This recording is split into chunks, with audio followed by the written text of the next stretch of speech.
Everybody, welcome to the first for today, November the 14th, 2022. I am Ryan Ballingy. Good to have you here with us. We are presented by our friends at French Lick Resort in French Lick, Indiana. We have two topics for you today, as of course the name of the show implies. First, you can check us out on Golf Newsnet Radio, available on TuneIn, available on our website, golfnewsnet.com, and you can use their TuneIn mobile app. Use Android Auto and Apple CarPlay with TuneIn, or your smart speaker. Just ask it to play Golf Newsnet Radio on TuneIn. So, two topics for today. We've got a bunch of tournaments that happened over the weekend.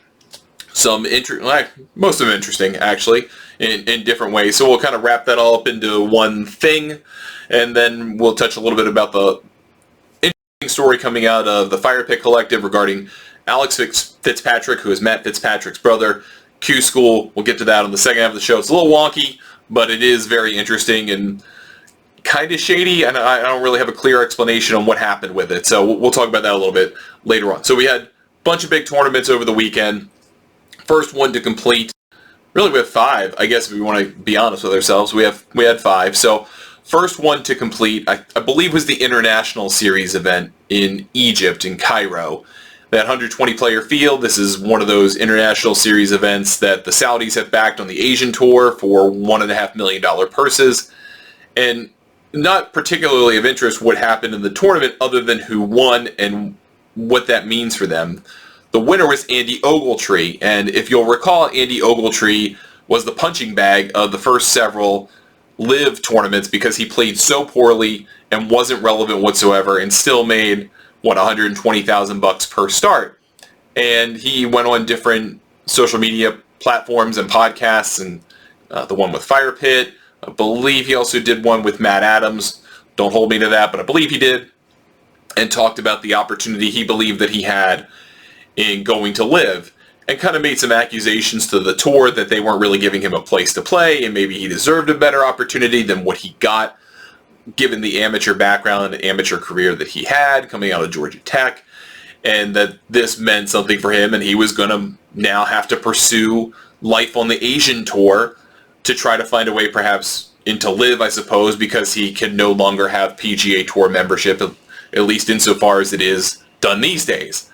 And so for him to win is a pretty interesting development. It's $270,000 to him, which is a big chunk of change to somebody who's trying to become a professional golfer and make a living that way. Obviously pocketed a good amount of money from LIV, but he won the tournament. I think he closed with 62, if I remember right, to beat Bernd Wiesberger by 4.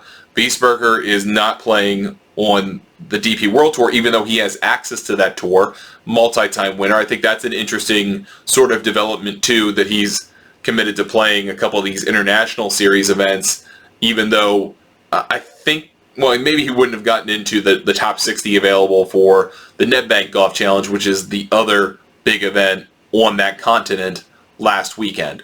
So Tommy Fleetwood winds up winning the NetBank Golf Challenge in rather dramatic fashion. The final two groups are just crushed by the weather. They don't play very well. There's a weather delay. There's wind. There's changing temperatures. You can hear Tony Johnstone, who's doing the coverage for the DP World Tour, say, oh, it just dropped 10 degrees. And it probably didn't drop 10 degrees, but it was probably 5 to 8 degrees. I mean, who knows what your body feels is getting colder, and a whole bunch of different seasons. Anyway, so this final, not so final group of Tommy Fleetwood, Ryan Fox, and Shubhankar Sharma are the three guys that really have the best chance of winning. Everyone else kind of fades away. Thomas Dietrich was probably the most likely player to win going into the final round, and he just not good. Didn't play well. And that's after playing a lot of golf in the fall of the PGA Tour and playing very, very well. Probably just ran out of gas and just couldn't deal with the conditions that he was facing on that day. But you get to the 72nd hole for Fox, Sharma, and Fleetwood. Tough, long par 4. Neither of them get particularly close to the hole with their second shots. Fox winds up just short of the green, probably 15, 20 yards short of the green to a back pin. Tommy Fleetwood hits the green, but probably is 50 feet uphill. Looks like it goes over a little bit of a ridge. It's a difficult two-putt for anybody. And Sharma, for his part, actually hit it closer than all three of them. And if either or both of those guys three-putted and he made his birdie putt, he could have gotten into a hypothetical playoff. So what winds up happening, Ryan Fox gets a little bit of a flyer, chips the ball, goes past the pin, off the back, leaves him with a really lengthy putt from the fringe. Sharma misses his birdie putt. He's the last to go. And Fleetwood hits his birdie putt to, what, an inch, 2 inches? I mean, an incredible putt. Almost went in. And then Fox is left with a putt to force a playoff between those two because while there are 6 other golfers on the course on the front-to-back routing, none of them were relevant to the end outcome. And winds up losing the tournament. So Tommy Fleetwood defends a title he won 3 years ago Sun City and got to defend this time. The pandemic obviously made it difficult for him to play both tours between the PGA Tour and the DP World. Come back to the tournament. It's a venue he loves. He's cleaned up here in the past, won a lot of money at this venue, and wins another $1.025 million in doing so. Big, big win.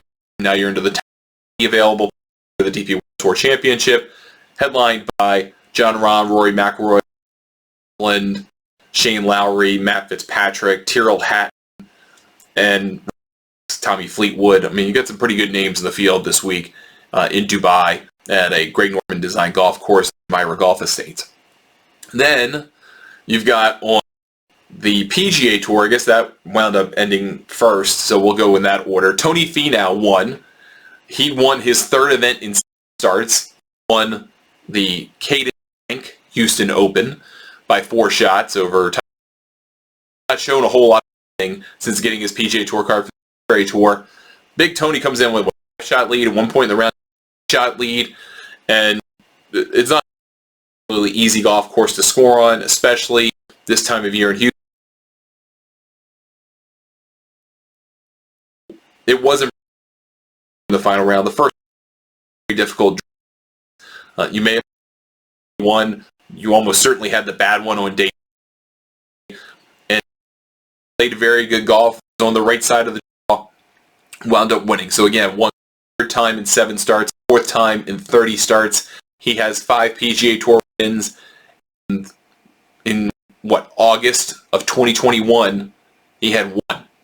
So his career has changed tremendously in the last really 3 months, 4 months, but in the last year and a little bit, he has come a long way. Won 4 times and become one of the most prolific winners on the PGA Tour, which is pretty incredible. Now, he's not necessarily doing this against major level competition time in and time out. The events that he won, what was the final iteration, the Northern Trust and Liberty National, was a great, certainly should be held up.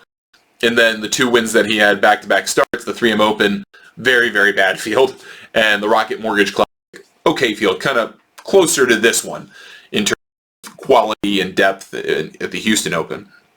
But still, winning on the PGA Tour is really hard, and to do it 3 times is a big deal.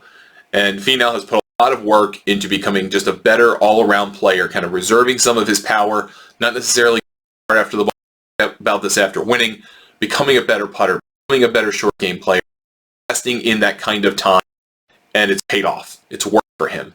So the next step for him is trying to find a major championship to win. He's Masters in the past. He's played okay in the PGA Championship in the past. If you want a future on Tony Finau, you may want to get it now, because that may be going and let the market subside a little bit. But Tony Finau has become a prolific winner on the PGA Tour, and that is a great development for the PGA Tour, who is just really, frankly, trying to develop more and bigger superstars. And I know a lot of people like Tony Finau. He's a good guy, popular golfer.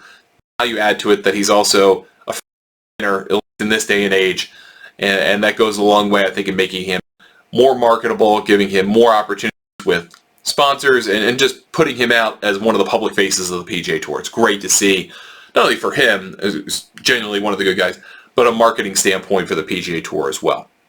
And then we've got the LPGA Tour. So they had their Pelican Women's Championship, which is a 120-player event, final full field event of the season. The top 60 in points after this week qualify for the CME Group Tour Championship, which is played in Naples from this Thursday through Sunday to end their season.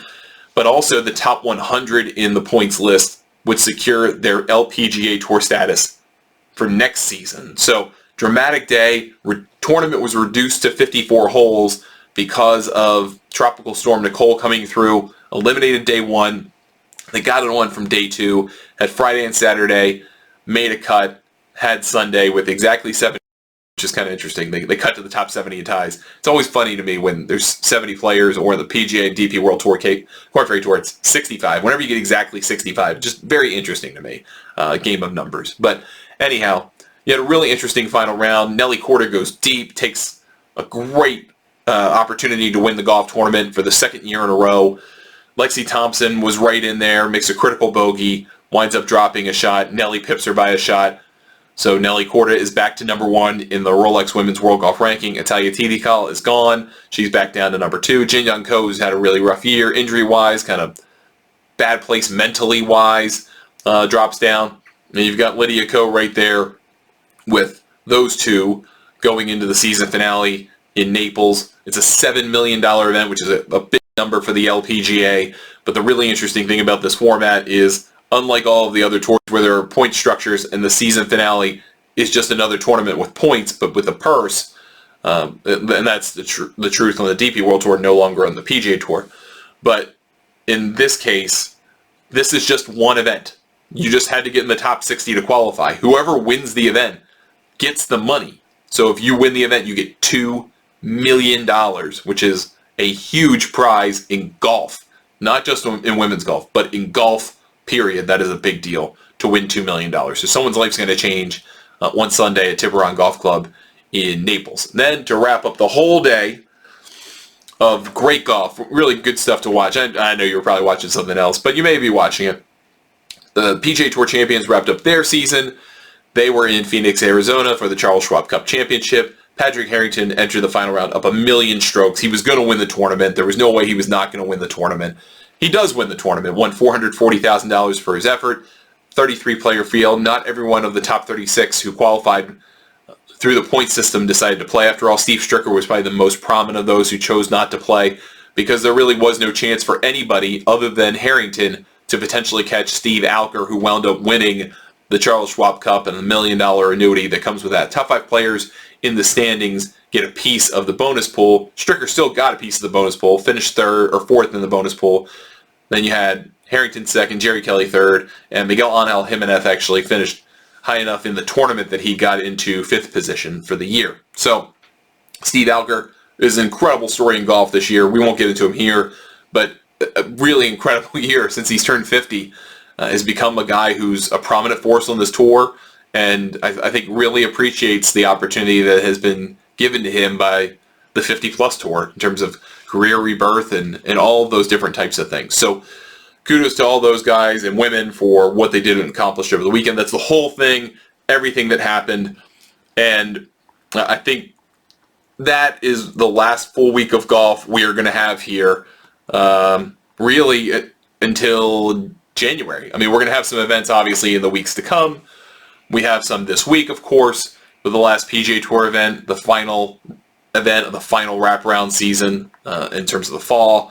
We've got the Tour Championship for both the LPGA Tour and the DP World Tour. Then we take a little bit of a break.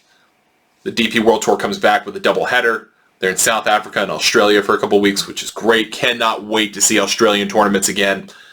Back on the schedule with good fields. Very excited about that.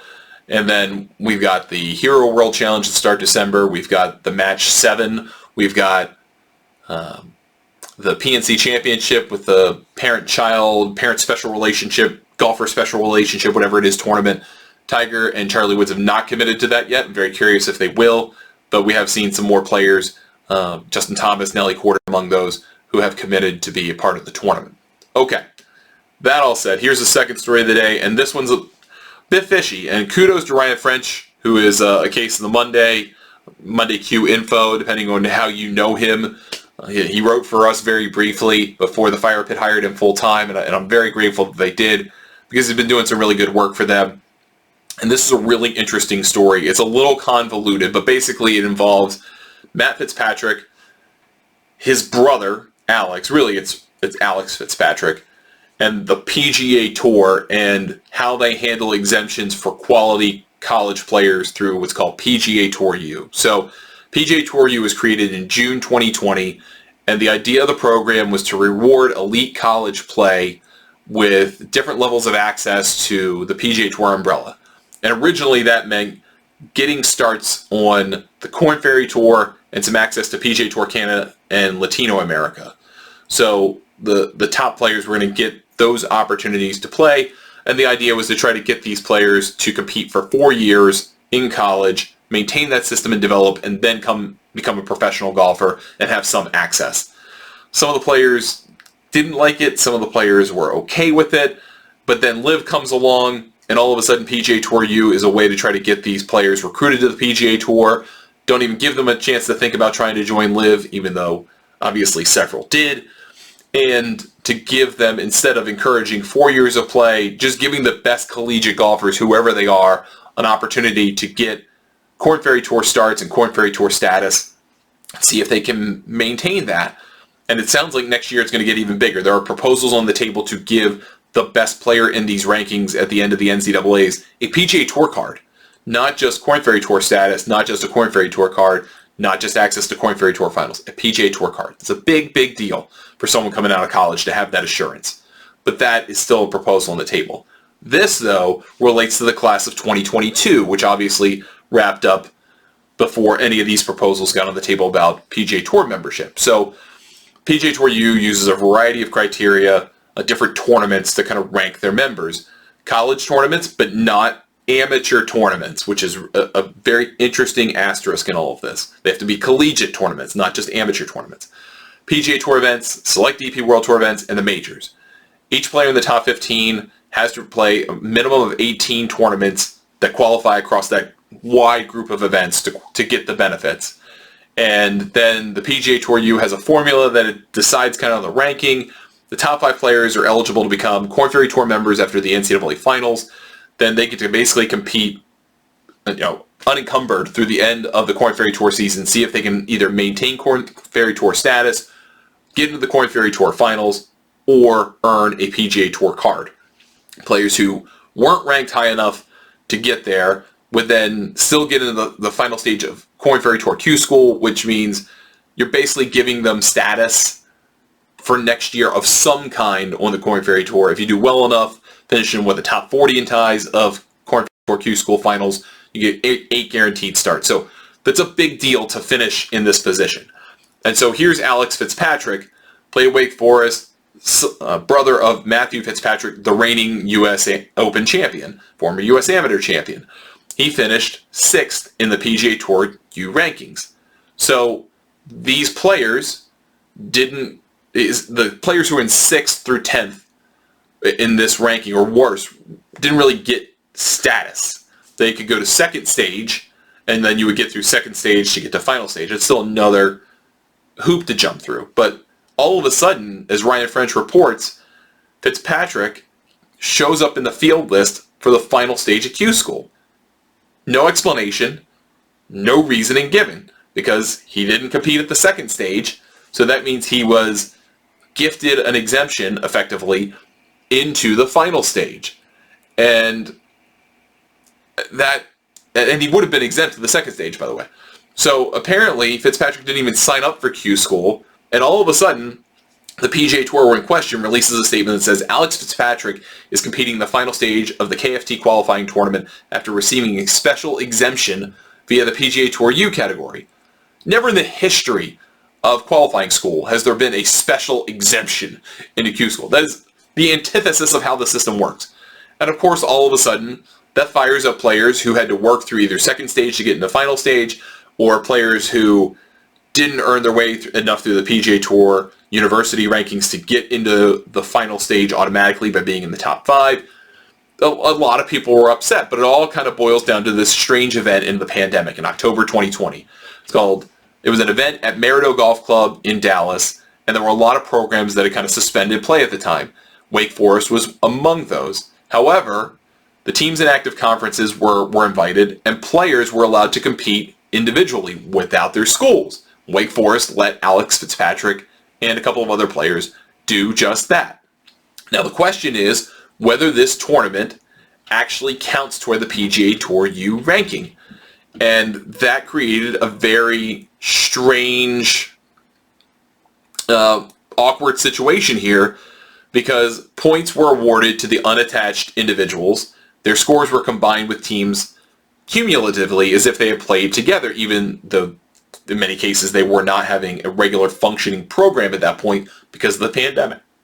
So there's kind of some dispute among the individuals and the teams about how that would work, and then there were weird conditions in the individual portion in the morning wave where there were like freezing temperatures, so there were bad scores, and all of this stuff. I mean, basically coaches and players protested to the PGA Tour and said, you can't count this tournament, but then they did, and then Fitzpatrick went to the PGA Tour U officials and the PGA Tour officials and said, hey, you know, we may just seek out lawyers on this if you count this, because if you count it, I'm out of the ranking.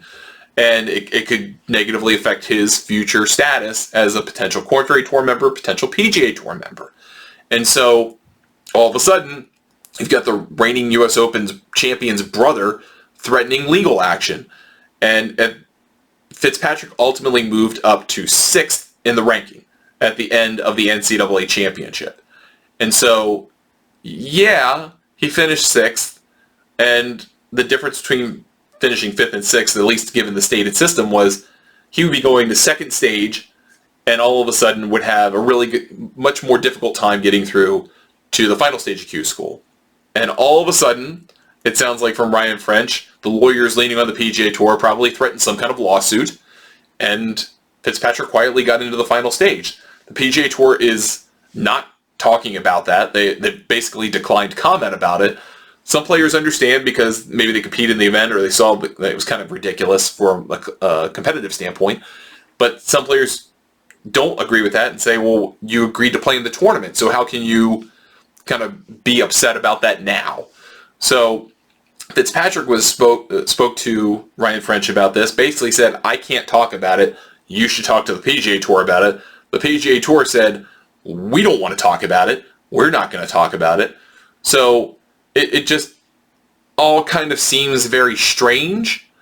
And maybe there was some legitimate concern there, but they just wanted to kind of keep this hush-hush. And then all of a sudden gets found out. Other players see it. They recognize what's happened here because he wasn't in Q-School second stage. He wasn't signed up for that. So if he wasn't signed up for final stage, why is he in final stage? That's a big deal. And then all of a sudden, he finishes T95, by the way, at the final stage of Q-School. So he doesn't even get a Korn Ferry Tour card. He doesn't wind up even getting there. So he's got conditional status, but that doesn't get you a whole lot. I mean, you can Monday qualify. You can get into some events at least. So there's that. But had he failed at the second stage, he would have nothing. So this is a very strange situation.